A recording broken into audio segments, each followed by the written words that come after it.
ஞான பவுண்டேஷன் நிறுவனத்தினால எனக்கு 1,00,000 ரூபா தந்திருக்கிறாங்க. எனக்கு தோணி வலை சாமான் எடுத்து தொழில் செய்ய சொல்லி அவங்க தந்திருக்கிறாங்க.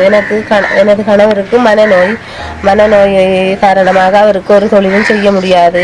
எனக்கு 2 பொம்பளை பிள்ளைகள் இருக்கி நான் தான் உழைச்சி வேலைக்கு போய் அதுக்கு மீன் பிடிச்சி கொடுத்தோம். இந்த பிள்ளைகளை வளர்க்கணும்னு சொல்லி இந்த தொழிலை ஆரம்பிச்சிருக்கேன்.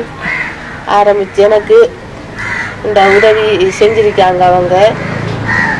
செஞ்சிருக்காங்க. நான் அம்மா அப்பா இப்போ போவாங்க. இப்போ பிறகு பிள்ளைகள் திரும்ப இப்போ பிள்ளைக்கு 1 வயசு, இன்னும் ஒரு 1/2 வயசாக நானும் ஆற்றுக்கு போய் இந்த பிள்ளைகளை வளர்க்க வேணும். நான் தான் இனி தொழில் செய்ய ஆரம்பிக்கிறேன். இந்த உதவியை செய்ததுக்கு எனக்கு இந்த உதவி செய்ததுக்கு ஞான பவுண்டேஷன் அவர்களுக்கு மிகவும் நன்றியை தெரிவித்துக் கொள்கிறேன்.